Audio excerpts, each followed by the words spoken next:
Po. Yung pong anak ng tao po, titulo ni Kristo yan kapatid eh. Naging title ni Kristo nung nagkatawang tao siya kapatid.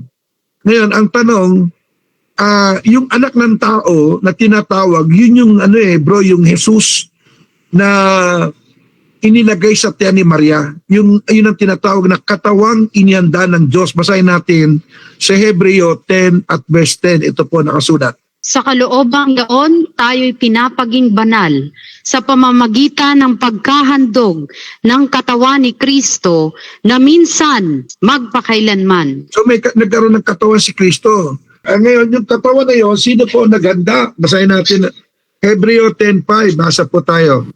Kaya't pagpasok niya sa sanglibutan ay sinasabi, hain at handog ay hindi mo ibig, ngunit isang katawan ang sa akin ay inihanda mo. Yung pong katawan na yun, kapatid, yung anak ng tao na tinatawag sa Biblia, dun po yung katawang galing po na inihanda ng Diyos sa katawan ni Maria, kapatid. Yun ang sagot ko. Yung anak ng tao galing po sa kay Maria. Hindi po, Diyos po naganda, inilagay sa tiyan ni Maria. Ulitin ko basa, brother A.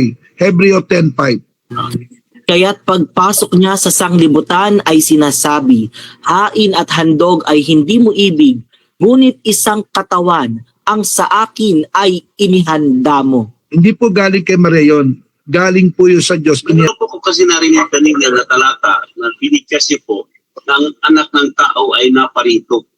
Ano po talata yun? Anak ng tao ay naparito. Meron po, Ibig sabihin, ganito kapatid, no? Para mas maintindihan natin yung word na, yung pong katawan, yung po yung katawan tao no? Yung po yung inihanda ng Diyos. Both body, yung espiritu kasi, yun yung nag-anyong tao Kaya masasabi natin, both spirit and the body is galing po sa Diyos. Sabi ni Cristo sa Juan, sa 6:38, ito naman bilang espiritu na nang naparoon sa tiyan ni Maria.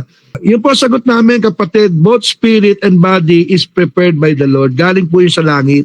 Sa 6:38 ng 1, ganito po nakasulat. Sapagkat bumaba akong mula sa langit, hindi upang gawin ko ang aking sariling kalooban, kundi ang kalooban ng nagsugo sa akin. Yun po sagot ko kapatid na A, no? Yung espiritu, yung katawan, Diyos po ang naganda ng kapatid.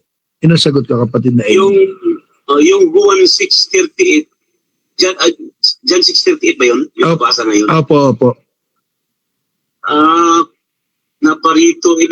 Ano kasi, yung bumaba, anak ba yun ng tao? Ay, hindi po. Hindi, yung bumaba po, hindi po siya anak ng tao kasi sabi doon sa 1:1:14, pakibasa kapatid. At nagkatawang tao ang verbo at tumahan sa gitna natin at nakita namin ang kanyang kalwalatian gaya ng sabugtong ng Ama na puspos ng biyaya at katotohanan. Nung bumaba siya kapatid, hindi pa siya anak ng hindi siya tao kapatid. Nagkatawang tao siya kapatid. Kaya nga nangailangan ng katawan sapagkat ang sabi sa ikalawang 1:17, kailangan ipahayag natin si Kristo na paritong nasa laman. Ibig sabihin, doon sa laman na yon, meron doon anak ng Diyos. At yung katawan naman, yun ang tinatawag na anak ng tao. Ay basa natin sa ikalawang 1:17. Sapagkat maraming magdaraya na mga sisilitaw sa sanlibutan, sa makatuwid ay ang mga hindi na nagpapahayag na si Jesucristo ay napariritong nasa laman. Ito ang magdaraya. Iba yung naparitong si Kristong laman kaysa doon sa naparitong siya'y nasa laman. Parang ganito yung brother no?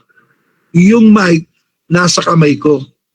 Hindi ibig sabihin nun, yung kamay, yun ang mic. Ganun yung kapatid. Maraming salamat sa iyo, Thank you.